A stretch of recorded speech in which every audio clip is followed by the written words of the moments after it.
At this point, we all know the power of optimization and how valuable it can be for solving complex business problems. But the reality is, even though we work with optimization every day, it often involves a level of complexity that non-technical stakeholders might not fully understand or feel comfortable with. If we can't explain the model's impact clearly, we risk our work being misunderstood or even worse, ignored. And that's a problem because at the end of the day, optimization is all about decision making. So it's critical that we make the results not just technically accurate, but also understandable and relevant to the audience. So in this session, we'll walk through some practical ways to do that, how to make our optimization results clearer, and the do's and don'ts of talking about optimization effectively. What I'm sharing here comes from experience, some things I've learned the hard way myself by making these mistakes, and other things I've observed over time. One disclaimer though, none of the things we are discussing today are groundbreaking or revolutionary. In fact, they might seem obvious, almost trivial when we look at them. But in the heat of a project, especially when deadlines are tight, it's incredibly easy to overlook these basic principles. And when we do, it can have big impact on how well our results are received. So with that in mind, let's begin. When talking about optimization, it's important to remember that different audiences have different needs. For a non-technical audience, such as executives or business stakeholders, the focus should be on outcomes. They don't necessarily need to understand the inner working of the model. They care about how the model will impact the business, which can be through cost saving, increased efficiency, better decision making, or whatever the goal the project has. They are most concerned with the what and the why of the model rather than the how. So they care about what the model delivers and why it makes certain decisions, especially when the results are counterintuitive. Imagine this scenario. I run the model and report that we could reduce the transportation cost by 10%. Not surprisingly, no one will just say, great, let's go and implement it. After some questions and answer, the team notices that the model suggests longer delivery routes to reduce costs. Now, at this point, someone may want to know why that decision was made. But most likely, the questions don't go toward how the model finds these routes and the algorithms used to build them. So they care about that the cost is reduced by 10% using some longer routes, the what, and it happened because we have better utilization and fewer trucks at the end, the why, but not how they are created. Now, when I say non-technical audience, it doesn't mean someone who lacks technical knowledge or background. In fact, many people with technical degrees hold leadership positions. However, their role often requires them to focus on strategic decisions, and they might not need or want to dive into the technical methodology. The key is to adjust the message to what they need in their role at the moment. For a technical audience, you can go into more detail about the methodology, maybe even the constraints, solution approach, and computational complexity. But even here, it's important not to overwhelm them with too many details unless they specifically ask for it. Start high level, let them ask for more details if they're interested. This way, you respect their time and avoid unnecessary complexity that might not be immediately relevant to their objectives. So, general rule of thumb, start from what the model can deliver in practical terms and only add details if you're asked. All right, after understanding your audience, the next step is to align your optimization efforts with the key performance indicators or KPIs that matter most to them. Every problem will have a set of KPIs that measure how the quality of the solution is judged. But remember, these KPIs may not always align directly with the objective function in your optimization model. For example, your model's objective function might be focused on minimizing the cost of a schedule. However, stakeholders might also be concerned with other KPIs. For example, maybe they like to know how evenly the work is distributed between people or across days of the week, or even the impact on specific teams or departments. These KPIs are critical to the stakeholders, but might not be explicitly addressed by your model's optimization goals. That means almost never you can just share the results of your model without some post-processing. So, when communicating your results, always start with an executive summary that connects the model's solution to those KPIs. Decision makers often want to know the impact quickly and clearly. Sometimes all they need is one key number. For instance, if the implementation of a project depends on achieving at least 10% cost savings in a pilot phase, you really don't want to spend an hour explaining the entire model to just show you've only saved 4%. Get to the point and focus on the metrics, and if they want to know the reasoning behind this, they will let you know. Now, while you're communicating these results and occasionally need to explain some inner workings of the model when you're asked, it's also important to recognize and avoid a trap that you can fall into. And that is, if you assume that everyone shares the same understanding of core optimization concepts like objective function or constraints, no matter how simple they may seem. These terms might be second nature to you, but to others, even to those with technical backgrounds, they can seem abstract or disconnected from the business goals they care about. For example, talking about constraints might sound like a limitation, while to them, it might not be clear why certain limitations exist in the first place. The key is to break these terms down into relatable ideas. Instead of saying objective function, describe it as the goal the model is trying to achieve, whether that's reducing cost, optimizing delivery times, or allocating resources more efficiently. Also, it's important to recognize that the mathematical optimization goal may not fully align with the broader business goals. For example, minimizing distance in a delivery model might not align with the goal of improving customer satisfaction. It's our responsibility to make sure the optimization model's results match what decision makers actually value and care about. So, always connect back to their strategic objective, not just what the model says is optimal.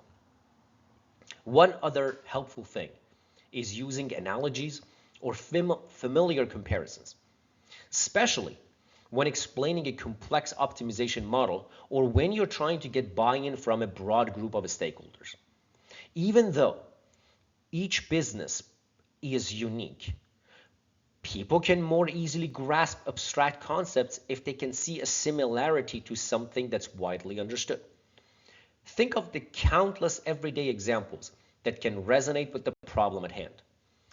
Almost everyone has shopped at big retailers like Amazon or Walmart, or have seen delivery trucks on the road, or UPS trucks in the streets, or have used ride sharing or food delivery services. For example, if you're solving a problem to decide where to store inventory or how to distribute it, you can use Amazon's network as an analogy. They don't store every product in every warehouse. Instead, they figure out which warehouse should hold certain products based on demand forecasts, shipping times, and so on. At the end of the day, it's all about telling a good story. By connecting your optimization model to something familiar, you help your stakeholders to understand the complexity in a way that feels real and accessible to them. A good story sticks with people. It makes the technical details easier to digest, and more importantly, it shows them why it matters for the business. So far, we talked about the importance of simplicity to make our communications clear. It's also equally important to set realistic expectations. A problem may sound simple to describe, like minimizing shipping costs or finding the best production schedule, but solving it can be incredibly complex. That's why it's crucial to educate stakeholders about the underlying complexity. Many seemingly straightforward problems require sophisticated approaches, not just because of the number of variables involved, but also because of how these variables interact through different constraints. For example, let's say we are trying to figure out a new approach for serving the customers when they order something online. The stakeholder might suggest, well, why not just use the closest warehouse? This seems intuitive and logical, but it misses out on other factors like inventory levels of different products at different locations, shipping costs, time constraints, and more. In these cases, using clear examples can help explain why simple rules or heuristics might fall short and lead to suboptimal solutions. You may even hear someone saying, it's okay, we do it that right now to get past this stage and then we'll figure it out later. You should be prepared to talk about the trade-offs between different solution approaches. For example, while heuristics might provide faster solutions, they often come at the cost of accuracy or flexibility.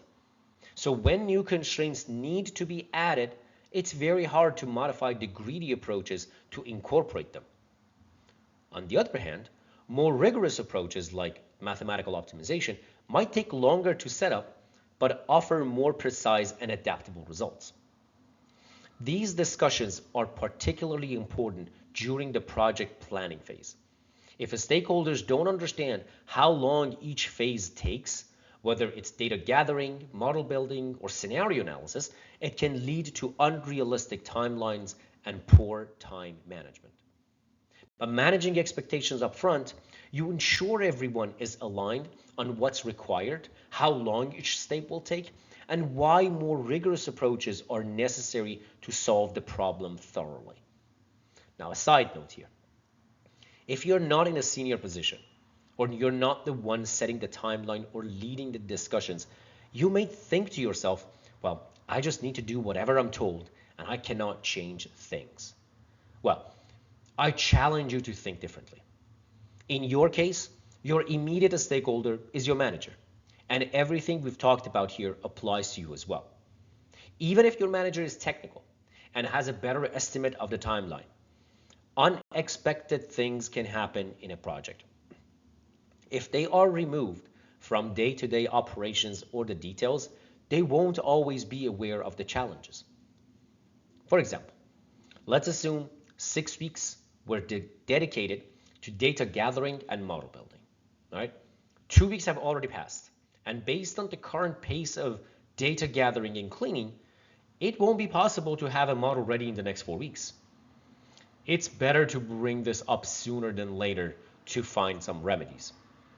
Maybe the timeline should be adjusted, or if the data gathering is crucial for model building, maybe some compromise can be made, like simplifying assumptions to allow the model building to begin without needing all the data. So, as someone who's building the model, it is your job to communicate and educate your stakeholders about the realities of the process. All right, this one should be a no-brainer. We've all heard the phrase, a picture is worth 1,000 words.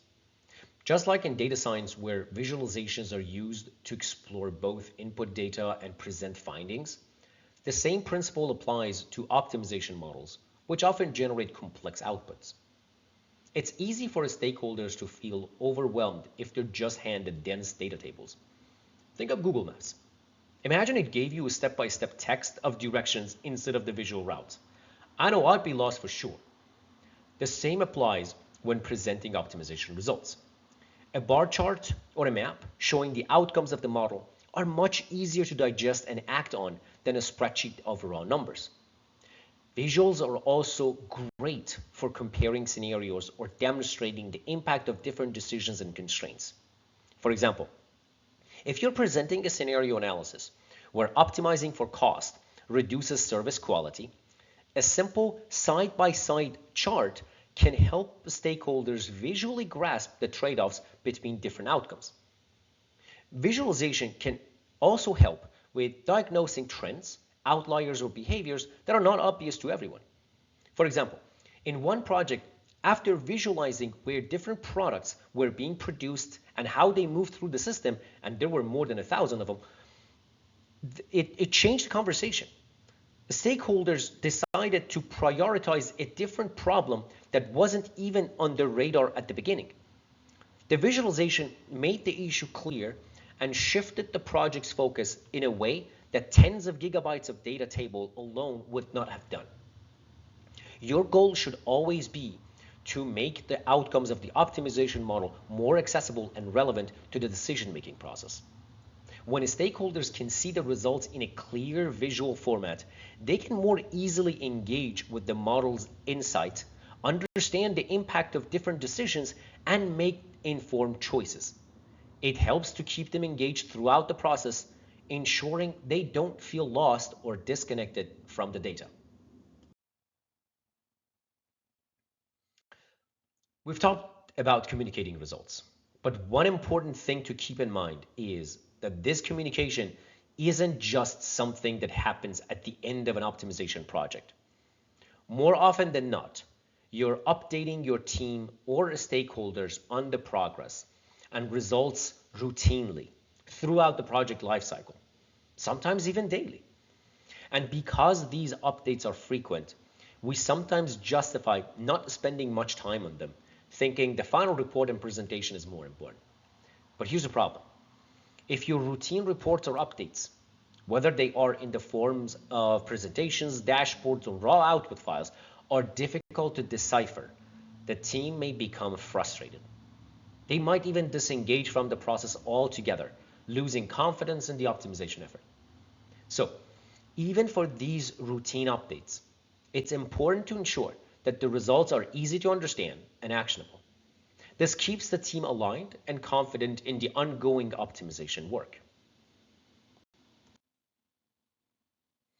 While regular communication keeps stakeholders informed and engaged throughout the process, it's also important to think about how we can make the whole process more efficient, especially some of the repeatable tasks that are usually overlooked. For example, in an optimization project, you almost never run a model just once and call it done. I have yet to see a project that doesn't involve several iterations or scenario analysis in which you run different what-if scenarios to test various conditions.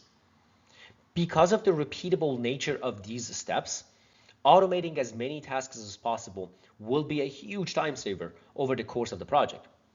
But it's not just about saving time. Automation also reduces human error. Of course, automation is something that's valuable across all projects, not just in optimization. But you might be surprised that this isn't always intuitive to everyone. People tend to focus on getting quick results and rely on simplicity, especially if that's the status quo and how things have been done. I once had a conversation with someone on a project team about whether we should spend an entire day writing a script to automate a task that only takes about 15 minutes in Excel. The response I got was, well, it's just a few filters and pivot tables, right? Why waste a day automating it? But here's the thing. While it might take 15 minutes for one round, we were expecting to run multiple scenarios for this project. I did a conservative estimate that automating the task could bring down the time to 5 minutes, saving us 10 minutes every time. I told them, if we run more than 50 scenarios, it makes sense to automate this task. Not only would we save time, but we also wouldn't miss a step. Because let's face it, when you're doing repetitive tasks manually, the chance of human error increases. In the end, we ended up saving more than 10 minutes on each iteration, and we ran more than 300 scenarios. You can imagine how those time savings paid off. The stakeholders are busy and may not see the long-term value of automating some tasks when the task seems trivial. It's your job to show them why it's worth the investment. It saves time not just for you, but for the entire team. So far, we've laid a strong foundation. We built our process the best way we could, automated where necessary, and developed a working optimization model. We've also talked about how to communicate results effectively, ensuring that the data is clear, error-free, and easy to understand. Now we are getting ready to share those results in a meeting, with reports ready to go. But there is one critical element we shouldn't forget: the trade-offs between different metrics. In optimization, there are always trade-offs.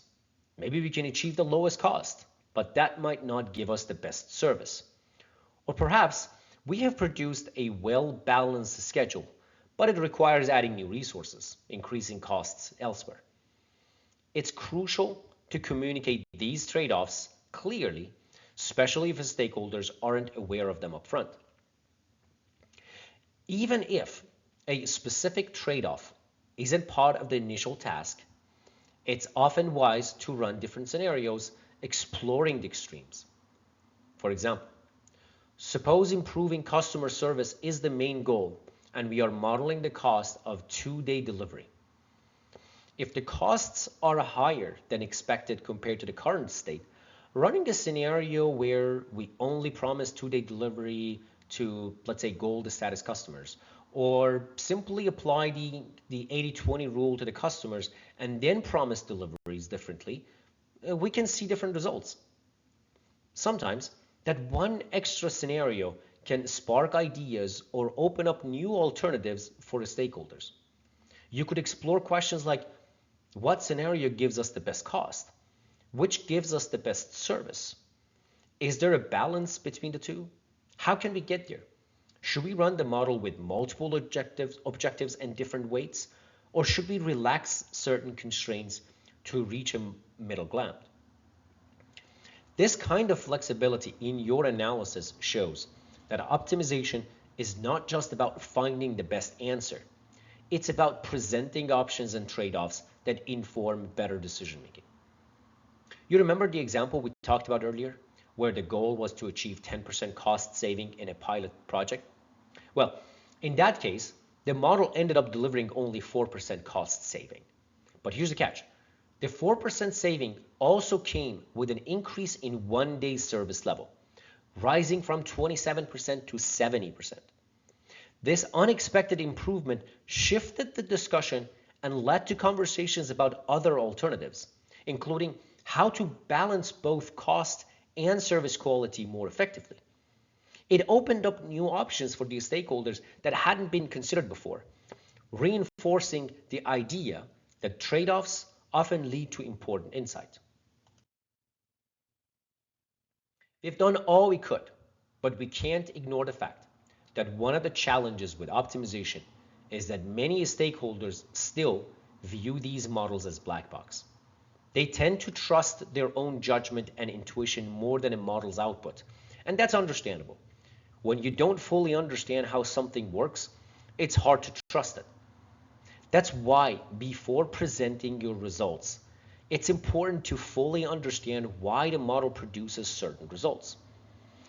This allows you to explain the logic behind those outcomes, showing that the model isn't just spitting out numbers without you knowing why.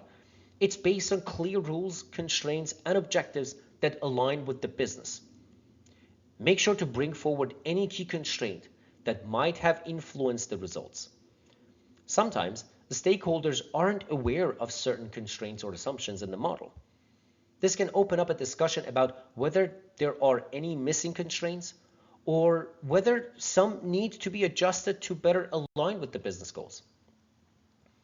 By demonstrating that you have a deep understanding of how the model works and explaining its logic clearly, you help build trust in the process.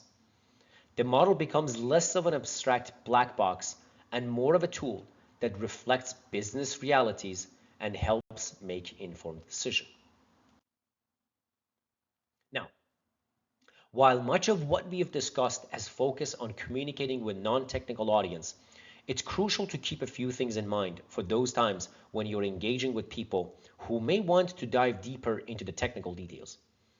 When speaking to technical stakeholders, whether they have a background in optimization or not, be prepared for a deeper conversation about the model. They're likely to ask detailed questions about the methodology, solvers, and assumptions used in the optimization process, or even how something is coded. Even if you didn't develop the model, you need to be familiar with it to answer questions. You should be able to explain the key aspects of how it works and why certain decisions were made in the modeling process. If there are questions that you can't answer, it's important to connect with the right people on your team who built the model. But remember, following up is key. If a stakeholder requests more details or clarification, it's your responsibility to circle back and provide those answers. This not only shows that you're dependable, but also builds trust in the optimization process and the team behind it. I can share two examples from two projects with very different technical stakeholders. In one project, I was working with software developers. They had heard about some classic problems like knapsack or traveling salesman problem, and they were really interested in understanding how the model I was developing worked. They even wanted to check the code to ensure there were no inefficiencies. Now, while most of the time was spent solving the MIP model, knowing they could check my code and improve other parts of the code surrounding the model gave them a peace of mind. I had to do a lot of educating about mathematical optimization too, kind of like what we have been doing during these optimization training series. In another project, I needed to secure buy-in from a VP who had an operations research background.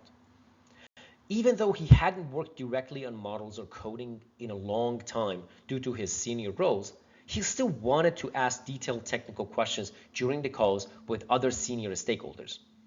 At first, I answered all technical questions, but it quickly became clear that other stakeholders were zoning out and losing interest.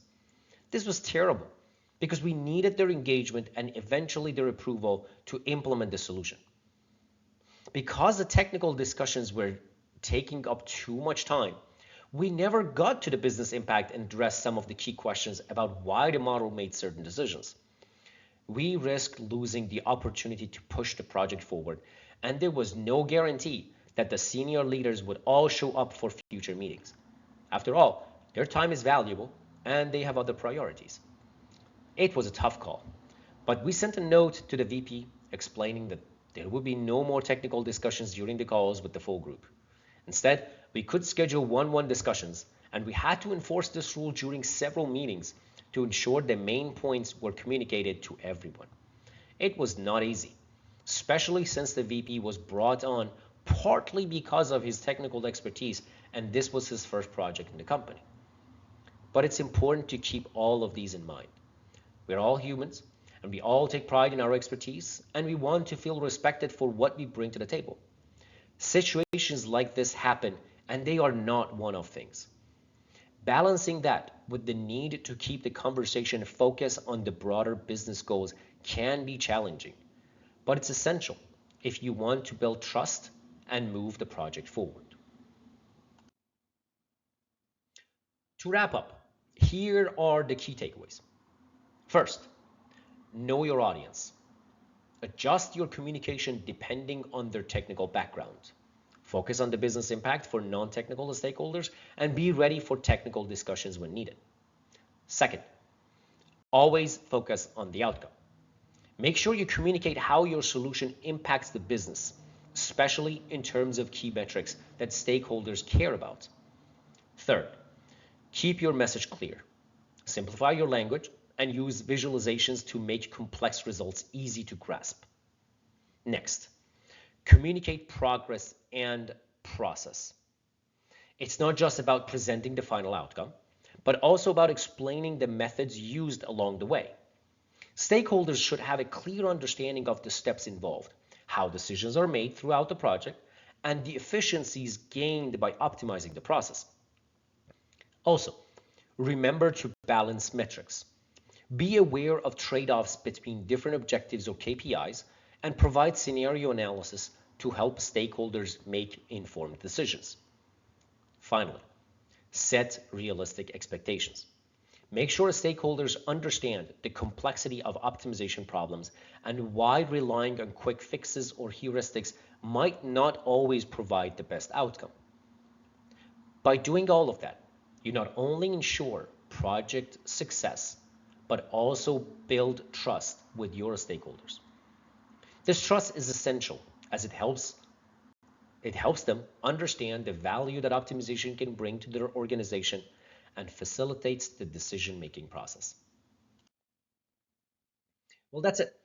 I hope this was a good review for you and give you enough material to work with to make sure all the results that you get from your work find the right audience and doesn't fall on deaf ears. Thank you.